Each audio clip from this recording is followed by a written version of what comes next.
วันที่ยังเพิ่นว่าปลาเฮืออีก5 มื้อเพิ่นเว้านะ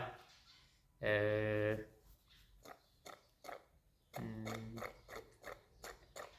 ม่วนบ่อยู่เพื่อนกับพ่อม่วนร้อย อยากให้พ่ออยู่นำบ่ร้อยเออตาสิได้แท้คือตาสิได้ฮะเฮ็ดจังซี่ตาสิได้แท้นี่ตัวตาสิได้แท้โอเคบ๊ายบายปะลุงก่อนบายจุ๊บๆกันสิจุ๊บแม่น่ะจุ๊บก็บ่เป็นบัดเอานับให้ปะลุงพังบาทนึงเดี๋ยวสิไปนี่นับให้ปะลุงพังบาทนึงสิไปนับฮอด10บ่นับมันก่อนนับฮอดเช้าเอานับฮอดเช้าเลย1 2 3 4 5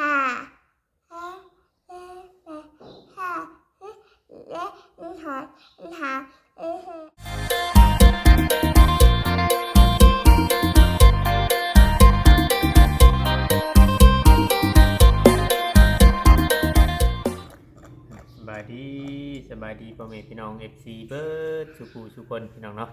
ทางฝั่งลาวฝั่งไทยหรือว่าทางต่างประเทศพี่น้องใน FC ที่เข้ามาเบิ่งมาชมคลิปช่อง YouTube ของเรายังใช้ใจกันด้วยเห็นเนาะอีกคือเก่าคือเดิมพี่น้องเนาะเพิ่มเติมก็อยู่ทางบ้านทางเฮือน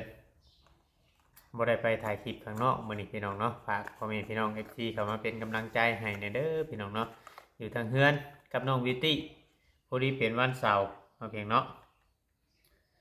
เป็นวันเสาร์มื้อนี้บ่ได้ไปข้างนอก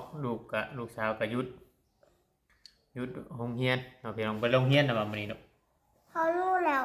หยุดเด้อเนาะมื้อวันจันทร์ผู้จังไปเนาะบายดีปะลุงไหมบายดีปะลุงก่อนให้ปะลุงบ่แพงไหนไปลุกมาจับดิเบิ่ไปชอบมากเลยฮะชอบมากเลยกินฮอดปะลุง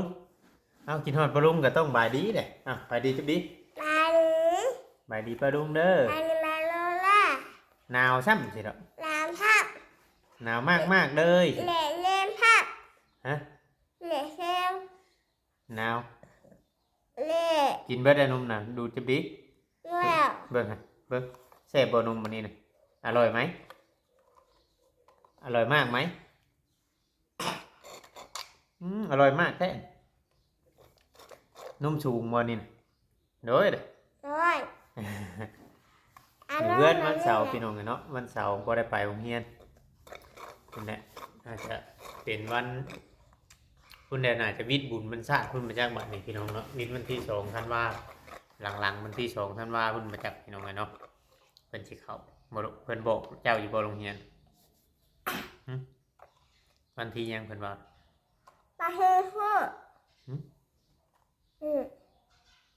อีก5 มื้อเพิ่นเว้านะ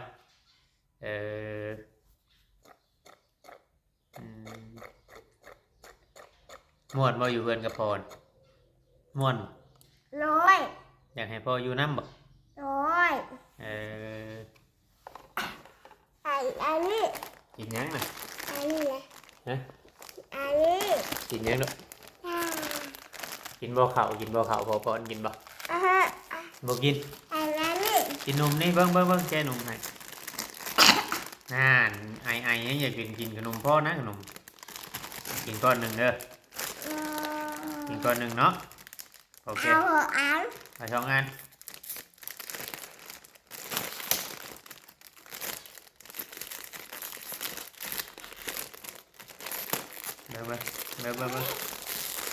นี่จกเอานี่ก็ได้ก้อนใหญ่แท้ให้พ่อก้อนหนึ่งเด้อเอาพ่อเอาไว้ไว้กินดี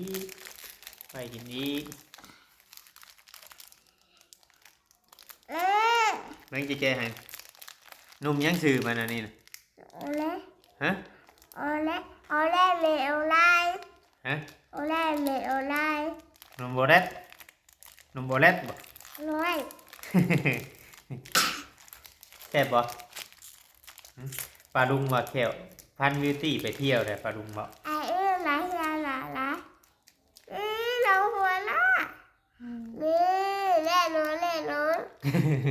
ได้หนุ่มได้หนุ่ม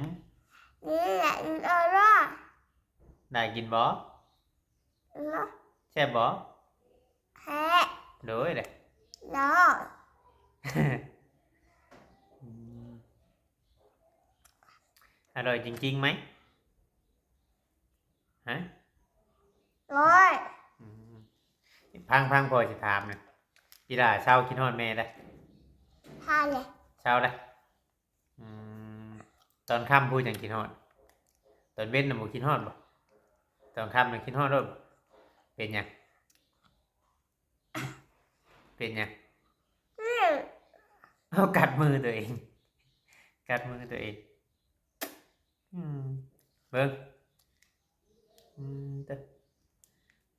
เด้อเด็ดมือเริ่มยาวแล้วพอตันหายจังหน่อยพอตันหายเนาะอร่อยไหมใช่เปล่าแรดอยู่ในน่ะอยู่ พอ ใน เลย ฮะ พอได้เลย อืมใช้ฝาอันนุ่มเด้กินนมกับบัวเบิดกล้องมันขนมเบิดได้บอกขนมตัวนี้ พอเลย อ๋อกินนมจนเบิดกล้องหนึงแล้วอันเก็บใส่แค่นี้จากหน่อยจะลงไปจูดขยะเนาะนี่เด้อไม่ใช่นี่เด้อลงไปจูดเด้อ พอเลยเนาะพอแล้วพอหมดเองเนาะ เดี๋ยวพอจะแกะ พอแล้วพอหมดเอง เออ แม่แม่ ให้ลูกก่อน แม่แม่ ให้ลูกก่อนลงนาวลงไปจูดขยะเนาะตัวบ่อยากนอนบ่บัน รอดเลยเอ้ยเอาเลย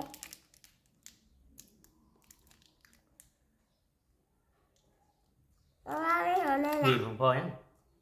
อืม อร่อยไหม นี่ อืม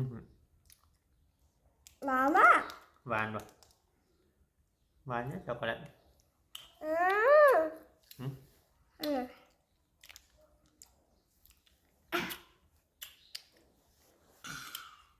อืม มุมแท้เนี่ยกินขนมเนี่ยเปื้อนด้วยบางพอใช้ตู้เช็ดนะนะ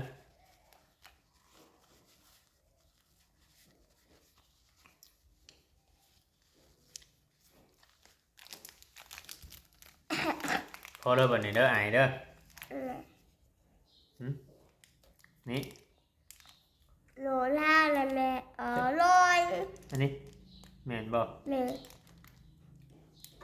ฮาลุงเล่ลาเลย นมยังชื่อมันนะ โลเล่ นมโอเด็ดพอเด้อบัดนี้เด้อมันบานได้เจ็บคอได้นี่พอแล้วบัดนี้ไม่ได้จังกินไหม ฮะ ไม่ได้จังกินไหมพอก่อน เล่ฮะ อืม เอาเล่ลาเล่มาอื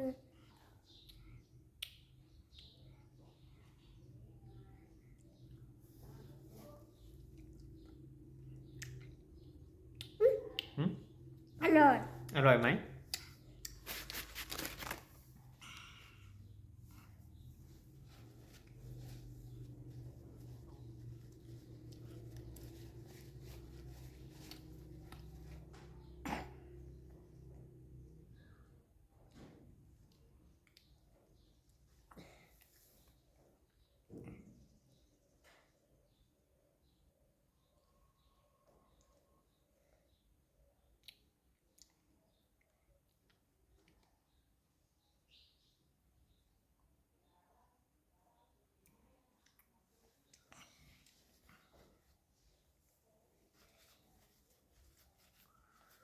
เปลี่ยนก้อนแบตพี่น้องอะเนาะเปลี่ยนก้อนแบตโทรศัพท์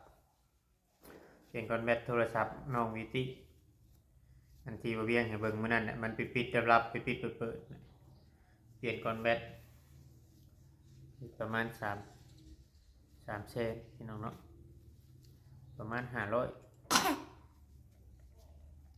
บาท แฮ่ล่ะ ฮะพอบัดนี้ เอาเลย พอละเบิ่งทอง ไหนไม่ให้ เป๊ปซี่กินยังเป๊ปซี่ เอา ไม่ไม่ไหน ไปเอาไว้หน่อยหนึ่งไปเอามาไว้พอหินให้ไป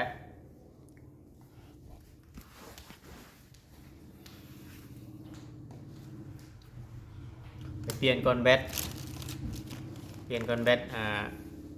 อยู่ตลาด300,000 500เนาะถ้าเป็นเงินไทยพี่น้องเอามาลูกไหมพอหินหน่อยพี่เอาจอกพี่จะไปเอาหยังจอกพุ่นน่ะพี่มันจะเปื้อนหลายอันมากนี่ไว้ พอ โดย หาเรื่องเอง ยินเอง เรียนมาเลย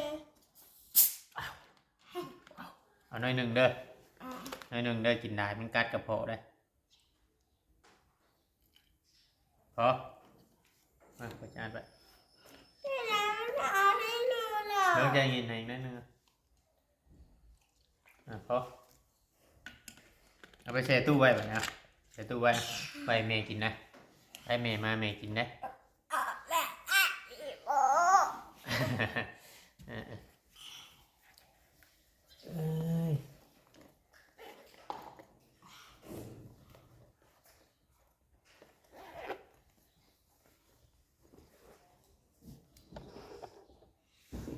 มาแบบนี้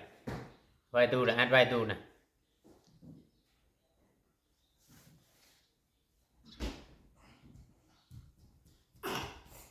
พอบอกมา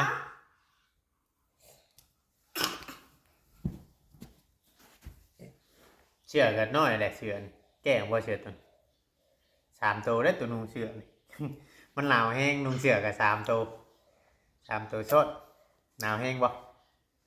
บอกปลาดุงหนาวแห้งหนาวมากมากฮะแก้ตัวอะไร เลยนะ แก้ตัวน้องนี่เอ้าอึ๊บอ๋อสีแดงบาน สีหน้านี่สีน้ำมันนี่สีเหลือง อันนี้สีฟูอ่ะนี่ เร็ว โดยเด้ อ้าวแม่ เนื้อแมงกับแม่นจะเอานะพอกินไหม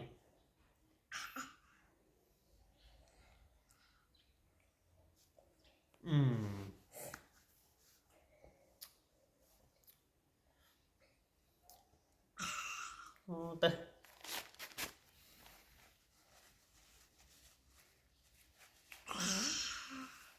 คนเขียวเหียนบ่อยากอยู่เพื่อนอยากไปเลยคนเขียวเหียน อะไร ฮะ มาอยากไปใช่ อยากไปละลายโอ้ไปช่างได้แท้อยู่เพื่อนเลยไปสิไปลาย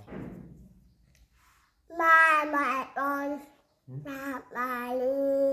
อยากไปบาดีไผ อันนี้น้ำโพ บาดีน้ำพ่อ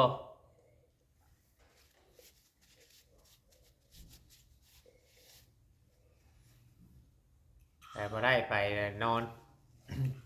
ทำจะเอาไปถ่ายคลิปถ่ายอย่างน้ำข้างนอกอะมันไป ล่าน่ะ แต่พอได้พี่น้องมีแต่นอน ไปนอนน้ำรถน้ำหยังพอดีมันขับรถเนี่ยมันมีความเสี่ยงเพราะมันยังไม่ใหญ่แต่ใหญ่กว่านี้แค่น้อยนะเฮาไปถ่ายคลิปถ่ายอย่างน้ำก็ได้อยู่วันหยุด หันบ่นอน นอนบันนอนต้องบันนอนต้องบันนอนต้องบัน เฮ้ย นอนต้องนอนต้อง บอกงู นอนก่อน อ่ะ นอนได้พออาบน้ำให้แน่น เอาแม่มาครับ อาบน้ำให้วิวแล้ว อาหารอาหารอาหาร คำมันได้บัดมันคำมันได้ อาหารอาหารฮะ อาหาร เรื่องกี่ซิมเนี่ยเรื่องกี่ซิมฮะไม่ได้ยินบอกไม่เพิ่งเอาไหมค่ะ ฮะ เอาเราเรา เอาทางมองไว้มุก เอ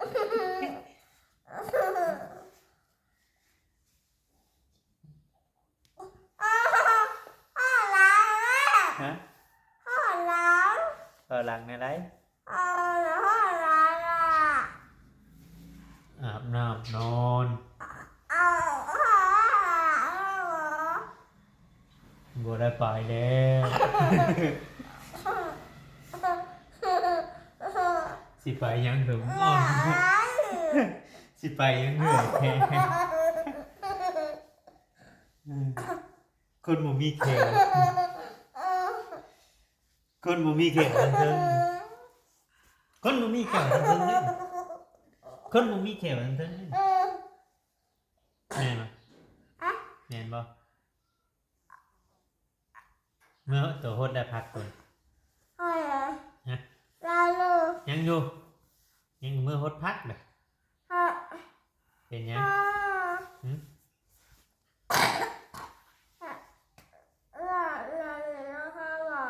ช่างจ่าแบตไปเสียบแบตก่อนหากระใช้แบตใหม่แบตมันลูกมันนะมันชื่อใหม่เห็นแล้วไปซับใหม่เห็นแล้ว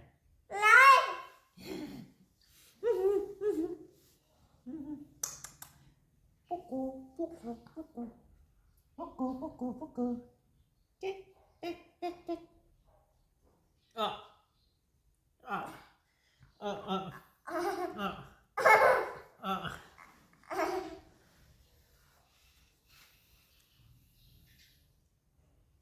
ดูดอันนั้นกระดูดอยู่เมื่อกี้นี่คือว่าดูดอันนั้นเนี่ยบัดนี้บ่ต้องใส่ขวดเป็นยังชักจุกดูดกินด้วยเป็นยังบัดเป็นยังเมื่อกี้นี่กระดูดเยอะใช่ว่านมมันนั่นกระดูดเยอะใช่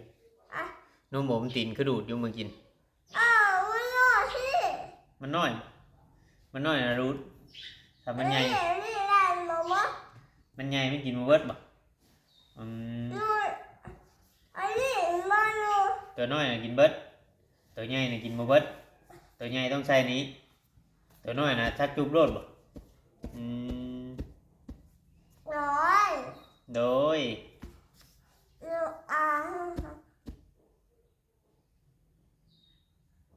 เงาแท้ในมือคือเงาแท้ในมือเงาแท้ในมือ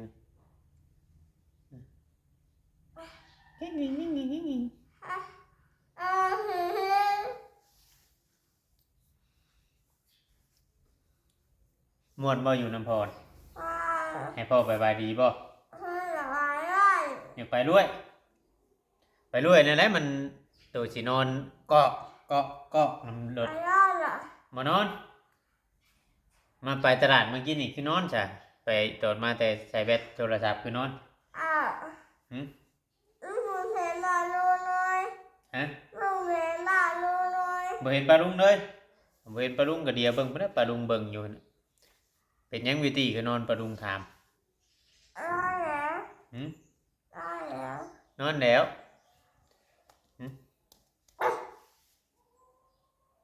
น้องจะดึงก็ผมนะลูก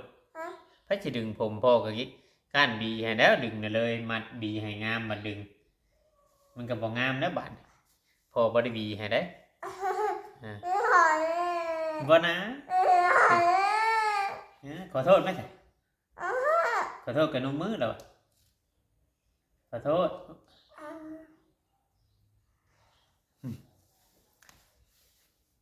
กินนมเนี่ยต้องดึงผมต้องจับผมเลยถ้าบ่จับผมบ่ได้กินนมนี่เนาะ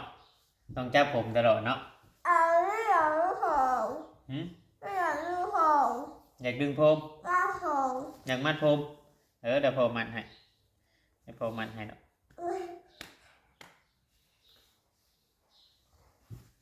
อยู่บ้านอยู่เพื่อน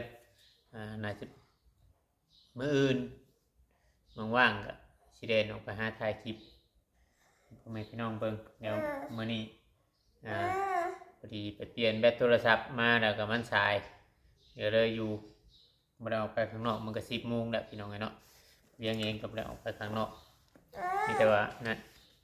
นี่ก็ช่วงตอนนี้บ่เวียงเฮ็ดอัดคลิปนี่มันสิเที่ยงแล้วล่ะพี่น้องเนาะช่วงใกล้สิเที่ยง ถ้าว่าผิดพลาดก็ต้องกราบขอโทษขออภัยนำ FC อัดคลิปยันว่า FC ว่าบ่เวียงคือบ่เห็นลงคลิปมื้อนี้ว่าเนาะพี่น้องเนาะอยู่เฮือนนี่แหละพี่น้องเนาะมี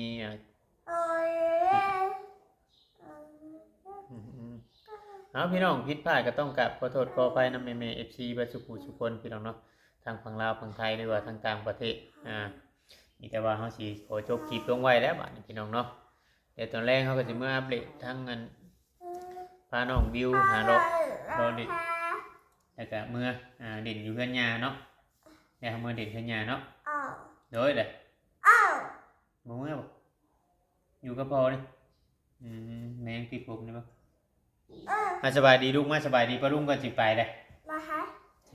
สิจบคลิปแหละลูกมาจังดีบ่ได้จังกินนมน่ะไว้บายดีป้าลุงเด้จังหน่อยเพิ่นบ่ซื้อนมให้กินได้ป้าลุงบ่เบิ่งคลิปให้ได้ฮะป้าลุงบ่ลูกขึ้นมาจังดีเด้ลูกขึ้นมาสิสบายดีป้าลุงบ๊ายบายก่อน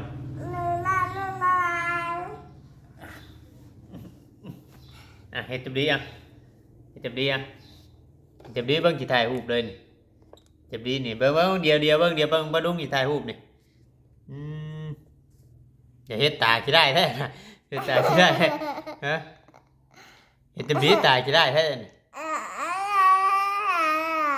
ตัวตาสิได้แท้โอเคบ๊ายบายป้าลุงก่อนบายจุ๊บกันสิจุ๊บแม่น่ะจุ๊บกับบ่เป็นบัดนับให้ป้าลุงพังบาทนึงเดี๋ยวสิไปนี่นับให้ป้าลุงพังบาทนึงสิไปนับฮอด10บ่นับมันก่อนนับฮอดเช้านับฮอดเช้า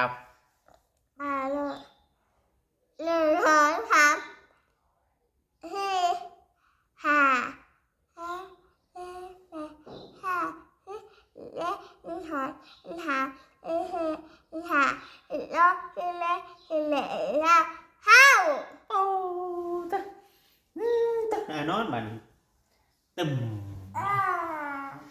พี่น้องเอ้ยสำหรับคลิปนี้ก็ล่ำลาไปก่อนเนาะพี่พายก็ต้องกราบขอโทษขออภัยหลายสบายดีพี่น้องเนาะ